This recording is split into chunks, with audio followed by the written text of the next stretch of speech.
conference of the FBK Games. It's going to be a special one, not only that we're going to host it since we had to cancel it last year, unfortunately, but also that it's the 40th anniversary of the FBK Games. Of course, we are happy to host it. Still a lot of challenges to host an event in COVID times, but we're very happy. We have a great lineup this year. We are allowed to have 1,500 spectators on Sunday in the stadium, and that's going to be really good to have some noise in the stadium again, and people excited to have the experience of an athletics meeting again. For the people at home, the FBK Games is known for innovation. We try to do things, new things every year to improve the sport and make it more exciting. We introduced a second screen where fans can watch the race, but also get extra interviews after the race, get extra content of the athletes, so they can get a bit more of an experience because they can't be in the stadium. So hopefully that will be an extra for the people watching from home. We have a screen in the stadium where people can dial in from Zoom, so the supporters can via a Zoom connection cheer for the athletes. So we've tried to make up for the big crowd who can't be in the stadium. But of course, I can talk a lot about the meeting, but the most important is the athletes who are going to perform there. Welcome, Armand Duplantis, or should I call you Mondo Duplantis, or is both fine? Either or. I usually go by Mondo, but they both work. Great. I'll just like say I ask a few questions. After that, I'd like to give the floor to all the journalists. If you want to ask a question, below in your screen there's a button where you can push reaction. In reaction, you can raise your hand. If you raise your hand, I will be one by one give everyone the option to ask a question. My colleague Jure will unmute everyone. And then I think we have 20 minutes of Mondo's time to get some more insights on what his plans are for Sunday. Can you already, because it's the first time you come to the Netherlands, what are your expectations for Sunday? I feel good going into it. I feel like things are going in the right direction for me, and I like you said, I never competed in the Netherlands yet, and I never competed here at the in Anglo, and it every year it always seems like a really exciting and great competition. So I'm excited that I've found my way into this meet Sunday, and I think it's going to be really fun. Great. Let us because we have 20 minutes, so I suggest we just move on and straight go to the questions from the journalists. We have to wait a little bit to get it. That's okay. I'm chilling.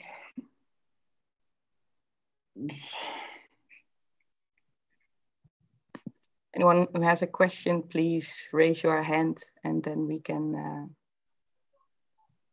Jessica, you can ask your question. Oh, hi, Mondo. I just wondered if you could just give a little bit of reflection on your season so far with the weather as well. I know that in Gateshead it was kind of less than favourable conditions. How are you feeling kind of just about that and generally looking ahead to this weekend? Yeah, I guess it's a little bit tough to judge the past couple of competitions, because there was one where I don't know, I really didn't feel that great jump, and then in Gateshead that the weather was kind of what it was, and so I haven't really been able to put up the heights that I've been wanting to do, and I haven't really been able to to get over the stuff that I feel like I'm capable of right now. So it's okay with it. I like the things that I'm doing in training right now, and I know that's gonna correlate to on the track and in the competition. So I feel good going into Sunday, and I think that those we're going to see some of those high heights again soon. Thank you. Yeah, thanks. Okay, then we go to Esther. Good afternoon, Esther from the Netherlands, a Dutch newspaper. You had an amazing 2020. Does that give you strength in this Olympic season, or sometimes also a little bit feels it a little bit as a burden because the expectations are sky high, I think. Yeah, I guess, I mean, you could think about it whichever way you want to think. I mean, of course, the expectations are really high on me right now. And, people expect great things out of me every competition that I go to. And especially when it comes to the Olympics, which is, the most important meet, I guess, for all the athletes right now.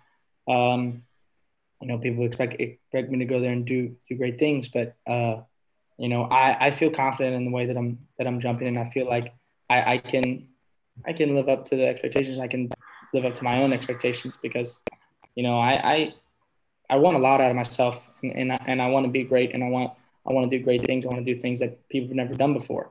So, if I try not to worry too much about what other people think or what other people want of me because, I know what I want and I want a lot out of myself. And so I think that's the most important thing is just what I want. And, I try to block out all the outside stuff. Thank you. Thanks. Hans, you can ask your question. Hi, Hans from Belgium. Usually you're a bunch of friends. I remember last year you rented a bus to drive with all the guys, pole vaulters from meeting to meeting.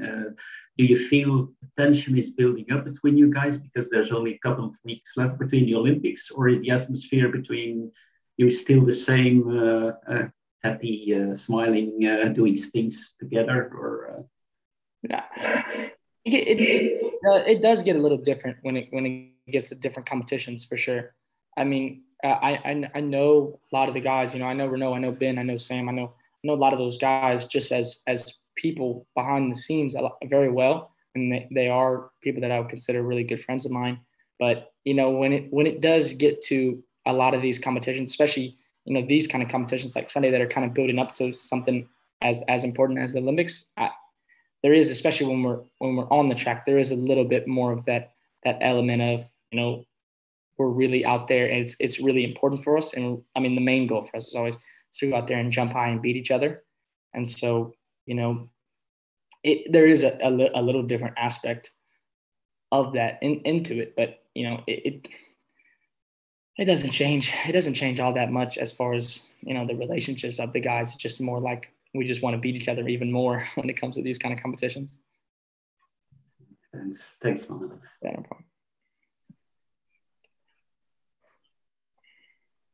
problem. Jessica, you want to ask another question? Thank you. I just wondered, Mondo, how important this weekend's competition is in terms of kind of preparations and just your build up to Tokyo, and if you know where you'll be going on to after this weekend competition wise. Yeah, I mean, it's super important because I don't have that many. I guess I have 4 competitions left until the Olympics, and every one is just as important as the other one. And figuring out my jump, figuring out the technique, figuring out my run, kind of just trying to get the rhythm and the timing of the jump down because I want everything to be perfect when it comes time to Olympics. So this meet is I'm going to learn a lot from it, and I'm going to try some things and try to work out my jump and, ultimately just try to go out there and jump high because, I gotta figure out how I can most easily jump high when it comes time to the big moments. So, yeah, I mean, it's a super important meet for me. All these, when we're 60 days out or whatever we are, starting to get time to real time where I got to lock in and I got to figure my stuff out. So, I have this meet and then I have a meeting here in Sweden in Karlstad. And then after that, I jump in Oslo and Stockholm. Cool. Thank you. How important is it to have key milestones like that to target and not get carried away with like that big goal and just take it kind of step by step? Wait, say the first part again. I'm sorry. I didn't really get it. Sorry. How important is it for you in a season like an Olympic season to have those steps so that you can take it step by step and not just get maybe not overwhelmed, but just focus on the games and just do what you need to do to get there in the best shape possible? Yeah, I mean, like as far as like the way my mentality is right now is, I'm just trying to take it meet by meet, and I'm just trying to take every meet as meet 100%. And I know the best way for me to build up to the Olympics is it's for me to go out here and jump well and get some good stuff done in these competitions like Sunday. So for me, of course, the Olympics is the ultimate goal, but the only thing that's on my mind is this Sunday. I don't really, I'm not going about my daily life today or tomorrow or anything, really sleeping and thinking about the Olympics right now. I'm just trying to make sure I focus and get ready for Sunday. Cool. Thank you. Will spectators being there make a big difference to you? I know that you had a few in Gateshead, but it was, slightly wet conditions, maybe a little bit different. Yeah, but I mean, of course, I didn't jump that great, and the weather was not that great in Gateshead. But it was super amazing having the spectators right kind of alongside us there. I haven't had that kind of energy from the crowd in quite a while since indoor 2020 season. So of course it's going to be limited right now. We're not going to be able to have full capacity meets, but it's really great to have people there watching you, because it just brings an extra kind of little piece of motivation for you when you're out there and you're jumping in front of real people instead of just cameras. Thank you. Thank you, Jessica. We go to Pim Bell.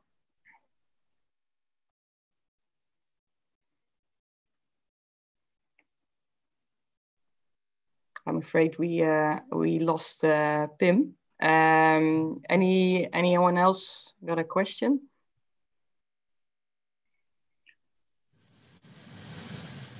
James? Hi, Mondo. Last time there was pole vault in Hengelo, Sam took the meeting record with 591 after Gateshead in a competition where he beat you for the first time in a while. Are you looking to get one back to try and better that?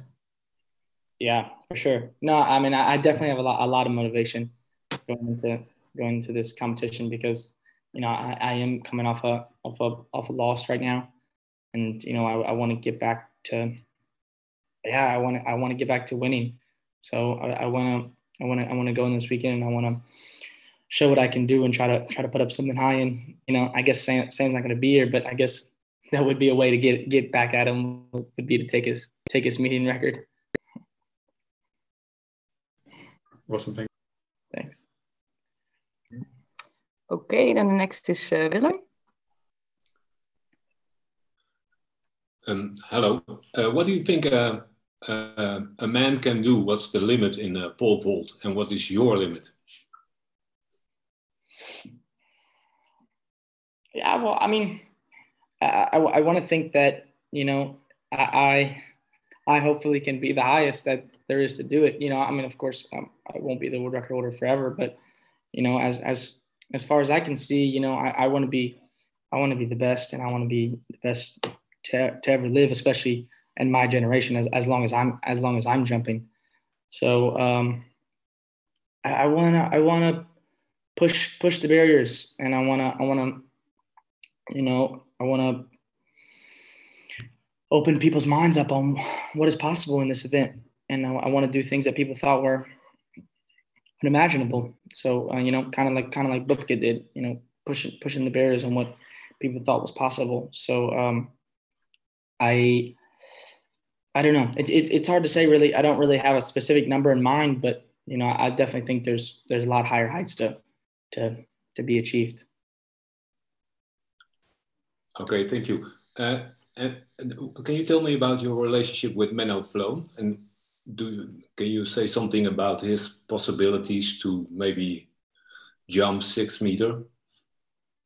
Yeah, well, Menno, we've competed against each other, I guess several occasions now, and he's a real explosive vaulter, and on any given day you never know what to expect from him, and he can put up something really high. And I think he showed that in the indoor season. He showed some really huge spurts of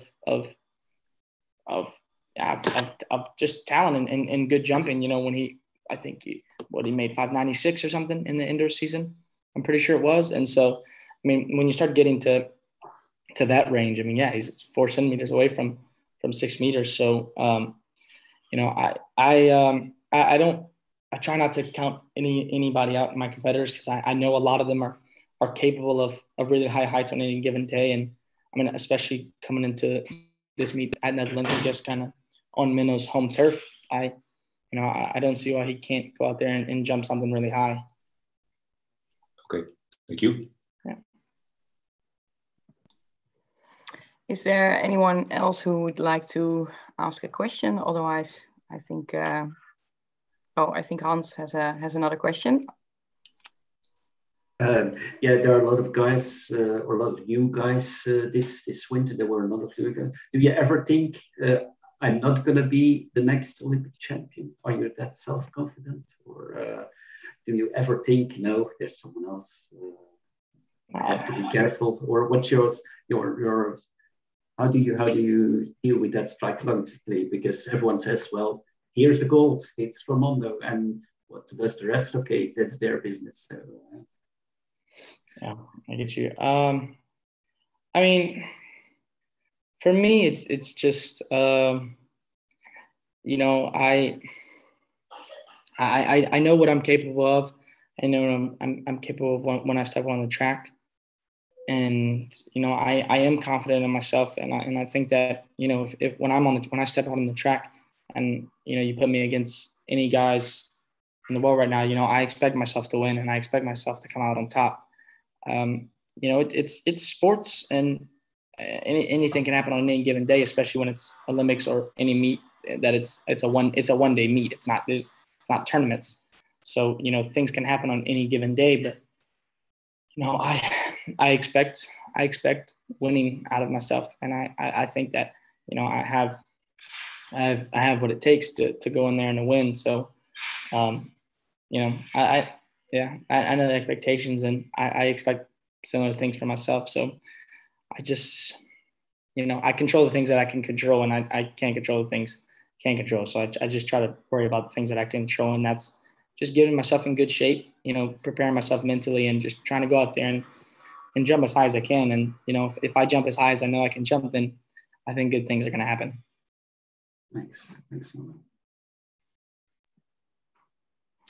Okay, then I think I'd like to thank Mondo. Thanks for being available, and looking forward to see you next Sunday. And then we, for the journalist in the call, we're going to move to the next athlete who's already waiting in the waiting room. Thank you, Mondo, and we're going to see you Sunday. Thank you, guys. All right, see you guys. Bye.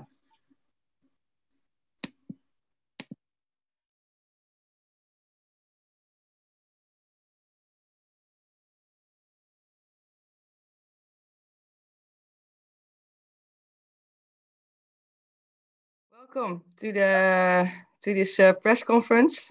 We are being live broadcasted right now, just for you to know. Yep, live straight away. Welcome.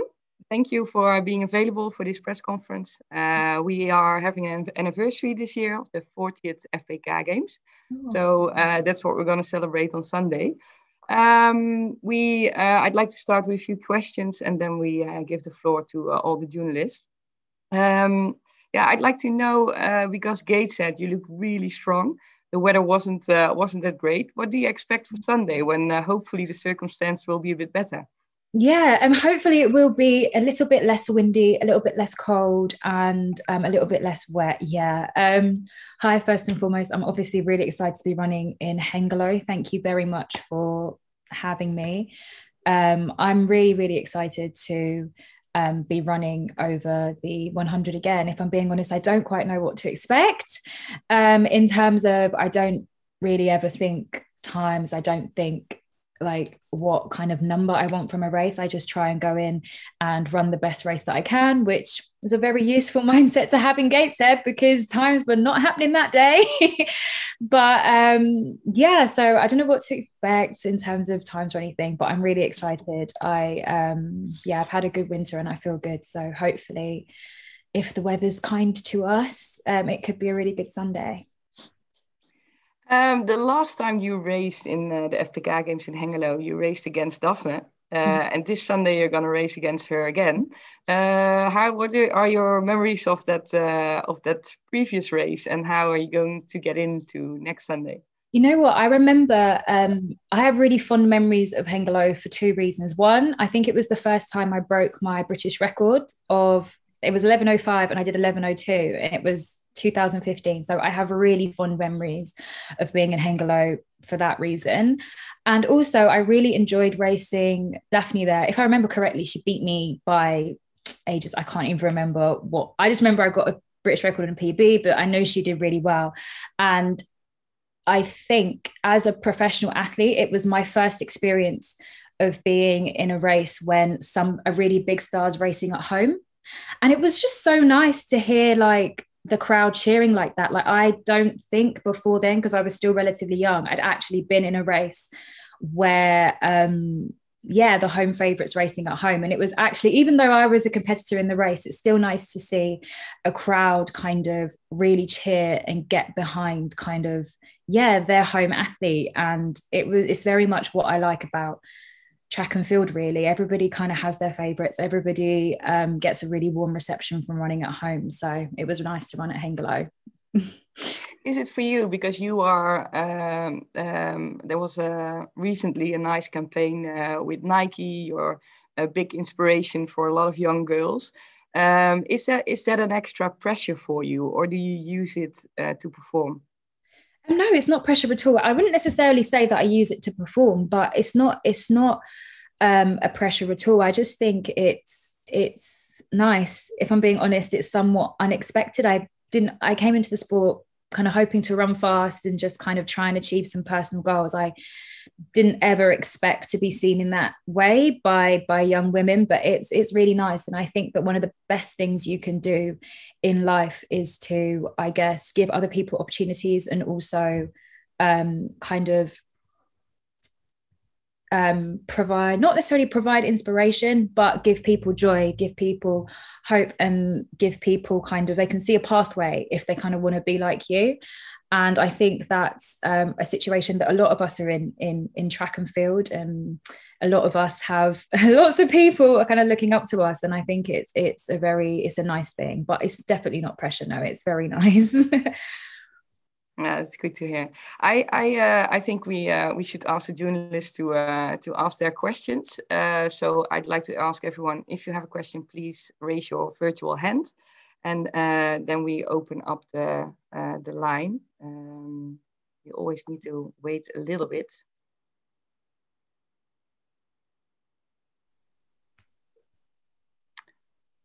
Ben, you can ask your question. Hi, Dina. Hey. Hey. The Gateshead performance you've spoken about, it wasn't a day for fast times, but it was incredibly impressive how you came out and won that race, beating the likes of Shakira Richardson and Shelly-Ann Fraser-Price. How much, we got quite excited after that. How much should we be reading into it? Thank you. Yeah, I heard loads of you got really excited. It's sweet. I feel like, particularly with lots of the British press, the British journalists, because you've known me for a long time, we're all on this track journey together. So thank you, first and foremost, for kind of feeling the emotion with me. I think that kind of mutual, feeling can't be taken for granted, but thank you. But me being me, I'm always rational. Like, at the end of the day, the Olympic Games is a completely different kettle of fish. Like, even the heats or the semis of the Olympics doesn't dictate necessarily how the Olympic final would go. So that's more or less what I would take from it. Obviously, you have to take the good performances when they come. So I was really happy to do well. I was really happy to do well in front of a home crowd. Personally, from my perspective, it was my first 100 meters in an incredibly long time. And I was very happy to have been able to go out there and run the race that I knew that I kind of could, even if the times didn't necessarily show it. And also, I was just happy that psychologically, what's been one of my targets was to deal with changing situations quickly. So whether that's, is it going to be sunny? No, it's not. Oh, it's a massive headwind. Oh, now it's raining and freezing cold. You've got to be able to psychologically deal with the changes that they come. And that's something that, my coach is really good at kind of bringing out in me. And I was happy that we were able to put together that performance as a team. But in terms of reading into it, I mean, hopefully I'll be able to continue getting faster throughout the season. And I'll be able to, stay healthy, stay strong, qualify for the Olympics, and put together a good performance when it matters. But I cannot emphasize enough that, seasons are always long, and the Olympics is always different. What about the importance of beating your main rivals, though? I mean, I don't know, really. I mean, that's a good direct question. I think that, again, I think psychologically, it was good that I was able to focus in the circumstances, the fact that it was my first 100, the fact that it was at home, which we didn't, I think Gateshead Diamond League kind of popped out of the blue for us very, very, because I think it swapped for Rabat. So a race that wasn't intended to happen. It was at home. It was suddenly a very big race for my first 100 against some incredibly talented women with some incredibly fast PBs, some incredibly fast times already running the season, and then the weather. So I was just happy that kind of despite all of those things happening in the background, I was just able to focus on me and perform the way that I wanted to at the end of the day.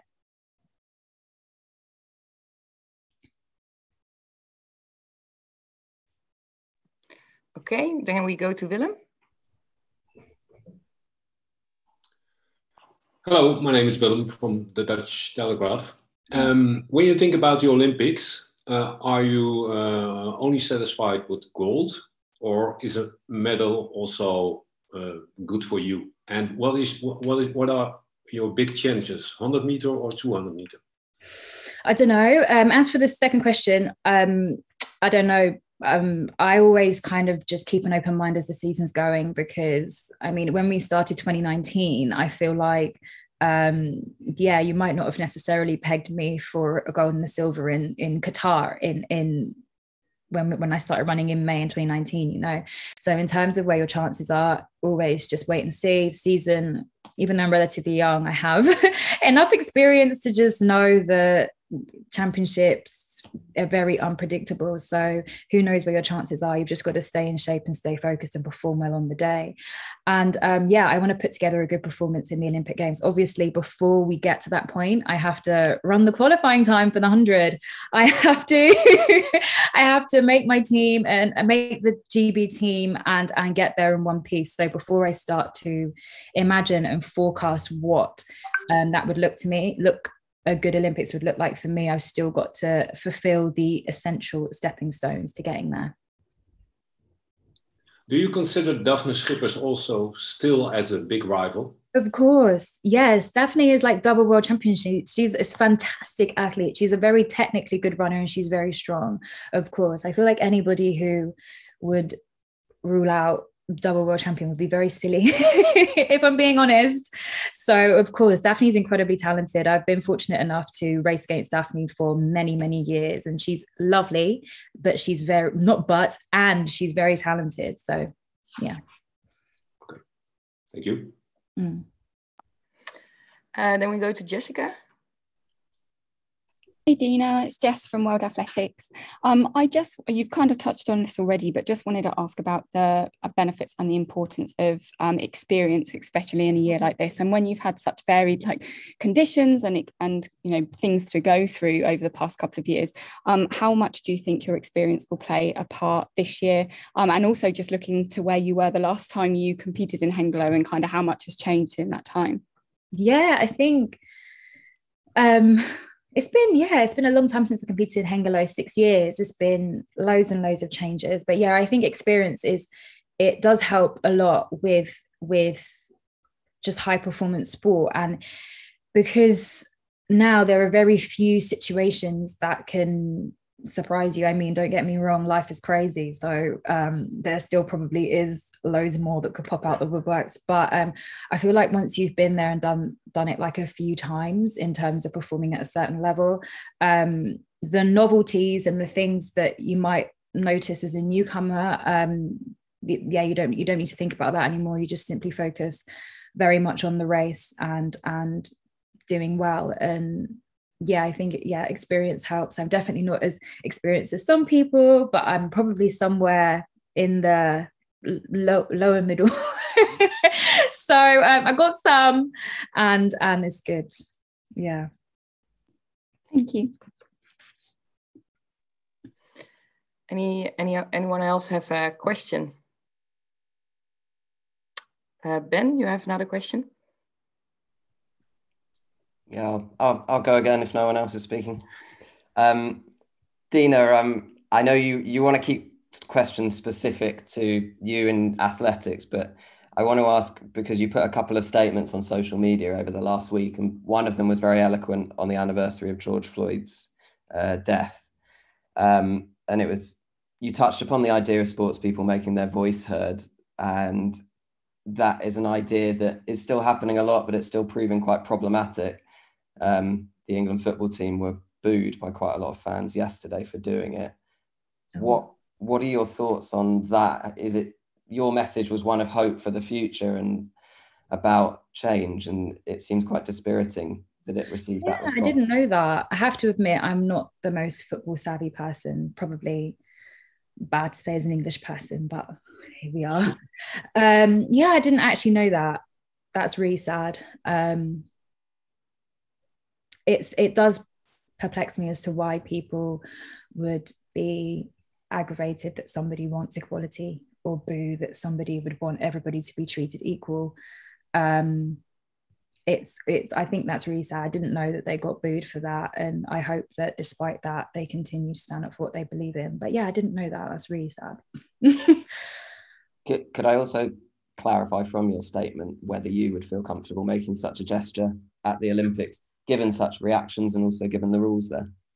The reactions wouldn't necessarily, the reactions of people against that wouldn't be the thing that would put me off. I need to clarify with the rules what on earth is actually permitted and not permitted, because I have to admit, in my tunnel vision focus on performance, the stuff that has been flying around with that, I have been not necessarily completely up to date with. So in terms of what I would particularly do, I need to double check and understand. I need to, if I'm being completely honest, it's not good on my part. I haven't done the full Google of that, but I'm proud of who I am. I'm proud to be Black. I'm proud to be a Black woman. And I'm proud to not only represent sportswomen, women in sports, Britain, and so many things, but represent Black women and Black womanhood on an international scale. So, international scale or international stage. Stage probably a better word. But Thank you. Okay, then we go to James. Hi, Dina. I'm here for fast running. Last year was quite an upending year for people, but it gave you a chance to race for the first time in many years at your home track and your home track only. Was that a nice experience for you, and do you think it's helped lead into some of the good performances you've seen this year, and also to inspire the younger generation who are there and getting a chance to watch that they might not usually? It was nice. Yeah, I mean, I love, well, obviously I love home. I love my home track. And it was nice to kind of have a year kind of a bit more under the radar, even though under the radar probably is the wrong term, because it was a pandemic, which was obviously cannot be understated. But in terms of track and field, it was nice to have, wait, can you hear all those drills? No? Okay, sorry, some builders just started outside my place, sorry. Okay, ignore me. But it was nice to have a year that was relatively under the radar. I think it was good for me and my coach and all of my team to kind of focus on making sure that I'm in the best shape for the Olympics and for the rest of the 4 years afterwards, because the track and field calendar is very jam-packed. I feel like the public is going to get sick of us every summer for the next 5 years. And but of course, it was lovely to be racing at home. I haven't been able to race at home for years. And it was, nice to run in front of the people that I see day in, day out when I train. It was nice to be able to, do what I do in a race setting in front of them too. Okay, then we go to the last question for Kyoto News. Okay, this is Kentaro from Kyoto News. Hello. Hi. Yeah, I'd like to ask about Tokyo Olympics. Yeah, so in the Europe, of course, Great Britain, in the for example, in the US, so there are high percentage of the vaccinated, but in Japan, so it is very low percentage still. So is there any concerning to come to Japan? I got my vaccine Tuesday, which was nice. Oh, Tuesday, yeah. Okay. Yeah, Tuesday, which was nice. My arm is okay. I got it on Tuesday, and I think that, well, I'm just sure that bearing in mind the year that the whole world has had, I honestly hope and believe that the Olympics will be safe. And I think that if it wasn't going to be safe, I don't think the people would put both the citizens of the host nation and us in danger. Well, I would hope.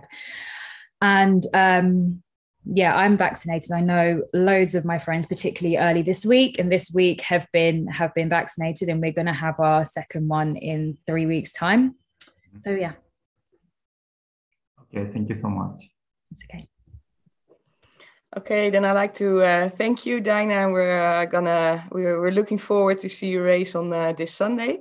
Just for the journalists in the call, we will go to our last visitor, Sandra Perković, after Dina, but we just want to say goodbye. Thank you for taking this time for us. No problem. Thank you. Bye. Bye. Bye.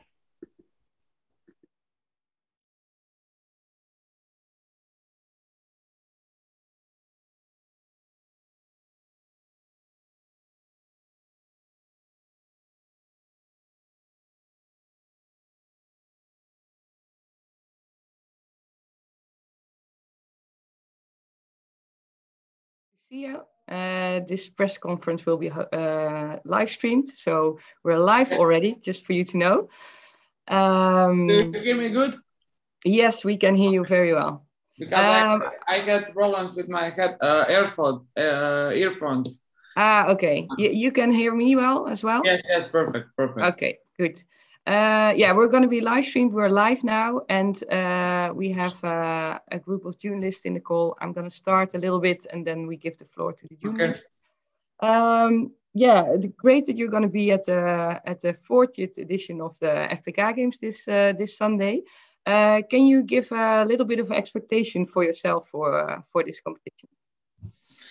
I'm happy that I will be after 2007. When I was my first time in Hengelo at the European Junior Championship, and there is a place I threw my national record, my junior national record, which was in that time 55:42. So I'm happy to be back in this stadium and this place, and like 14 years after, I'm still here, still competing. So yeah, I'm excited. There will be a very strong field this Sunday. Does it help you in a competition, or does it make you nervous, or how do you feel about it? Last year was really tough for all of us, at least because we didn't have Olympics and we didn't have any strong meets. So this year when I started to compete at first in Doha and see all other girls, and I was happy that finally we are all together in one place chasing for that goal, and the goal is to win. So I'm happy that all of the best discus thrower women will be in Hengelo, so I expect a nice fight, and especially with the Cubans and also the girl from Portugal, and of course the silver medalist from Rio 2016. So it's going to be a very, very good competition for me. Last year we had to cancel the competition. This year we are hosting it again, and we are happy to have 1,500 spectators in the stadium. Is it different for you when there's spectators in the stadium? I can say because last year we had the 70th anniversary of World meeting Zagreb, so we didn't have spectators. We have like 1,000 people in the stadium. It was like empty stadium, and this time in the Diamond League in Doha, we used to have a crowded stadium, and I'm competing without the crowds. It's not helpful, so I'm happy to hear that we're gonna have spectators in the Netherlands. So I can't wait to come there. Okay, great. Then I give the floor now to the journalists. They can raise their virtual hand to ask a question. I give them the possibility to ask the question. It might take a little bit. Okay. If someone has a question, then please feel free to raise your hand. I'm sorry. What question do you have? No, I'm kidding. Tim, you can ask your question.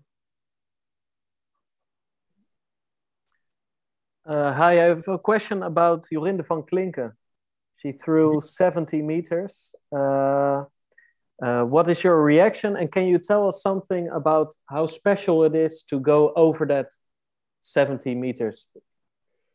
I think 70 meters barrier is very magical, and before me, the last girl who threw over 70 meters was 25 years ago, so that means something. And I'm glad that young athlete managed to throw over 70 meters, because I know how meaningful is that for her, and especially with her, that is like a future in Europe, and Europe is the best discus thrower country as a continent in past like 20 years. So I'm glad that somebody will continue something what I was chasing like in past 10 years. So 70-22 for such a young girl as she is, and I met her last year, not 2 years before, in IMG Florida, where she was there with her coach from the national team, and I saw that she has some good future, but she needs to continue throwing and enjoying the sport. And right now she, I think, study in US, or now she's doing it, and I think I'm happy to see the other girls also throw, especially from Europe, throw so far. And I also know that she's a shot putter, so when I was younger, I was also doing shot put and discus, so I know the shot put is so much helpful for the discus throw. So, and especially we are going now to her country, and she's not here because she probably study. So I'm happy, and I know how much 70 meters means to each discus thrower, especially women's. Your first time, can you tell something about your emotions at that time? I remember I threw 70 meters first time in a split. The first in Varaždin in Croatia, I had 69.99. So I think that was like my first stress barrier when I threw 69.99, and I can imagine that somebody can measure 69.99 because it's like magical. So go over it. Give me 1 centimeter if it's needed. So, and my first time was 70 meters in split.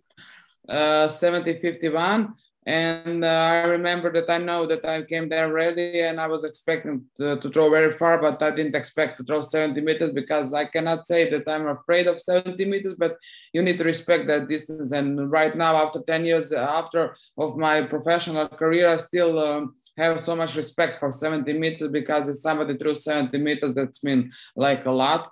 So I know that I'm finally, the coach came to me and said, finally you got the 7th grade. Now you're in 6th grade, so you're in 7th grade. So yeah, it's easy and it's tough, because now everybody expects from you to throw like 70 meters, like it's everyday thing, but isn't. So I just want to maybe give advice to her that she's not expecting so long throws in the future, because 70 meters you can be ready and you can be in good shape, but you also need to have a lucky, because sometimes I know I was competing and coming on competition, and I was capable, for example, to throw even further right now in Doha, but the weather was too hot and the circle wasn't that good. So she needs just enjoy and relax, and that's the thing I'm chasing in my career. So I know every time I throw 70 meters, I say to myself, okay, you're ready, you just need to count down, concentrate, and focus for the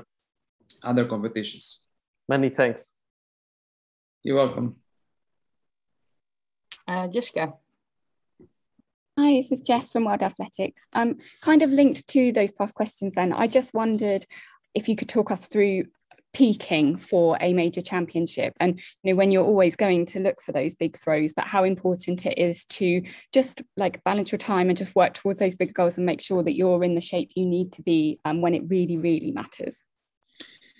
Before every season, I set the main goals, and that's the thing I was chasing for that goals, and I know what I need to do before to achieve my goals for that season. And for this season, for sure, is Olympic Games in Tokyo, and now my shape is going up, and I'm growing from competition to competition, and it's very hard when you have so much competitions in your legs, because 2010 I won my first European gold medal, and 11 years later I'm still chasing my gold. I'm chasing my podium in Tokyo. So I just stay focused, concentrate on what is matter, and from competition, searching and looking what I need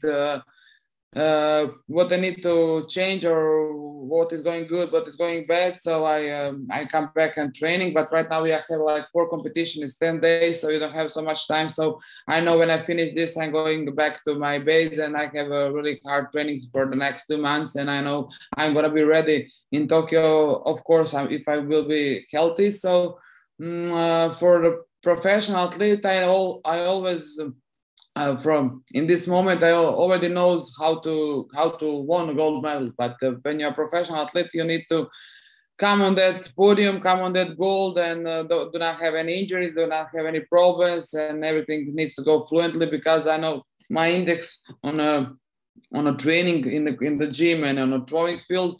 So I know when I reach that index of throwings or lifting, I'm in good shape. Of course, if my body feels also good. Thank you. Could I just also add to that, just about the prospect of competing in Tokyo and Japan itself? Is that something that you'd be looking forward to, competing over in Japan? When I heard after London and Rio, the next Olympic will be in Tokyo, I was so happy, because I know the Japanese people are going to do everything to have the best Olympic Games ever. And last year when I heard that Olympic Games will be postponed because of the COVID situation. So then that moment I realized the COVID situation is like the pandemic, and it's not like it's so serious, because they postponed the Olympic Games. And I heard also that we're gonna have such a big restrictions. And right now this year I had before Hangul, I was having the Diamond League, and that's my first experience with the restrictions. And I know that we came to the hotel, I came with PCR, and then we get to the hotel and we also do the PCR before competitions, and we couldn't book anyone else except rooms and dining area, and also on a practice. So it was like the first time I never met with like that kind of competing, because I'm not the person who is coming from competition and walk around, of course, but I also not the person who can just sit in their room and wait for the competition to start. So, but I'm happy that doesn't matter in what conditions and with what restrictions. I just wanna for all of us to compete in Tokyo this year, and I know they're gonna be ready for us, and I hope we're gonna be ready for them. Thank you. You're welcome.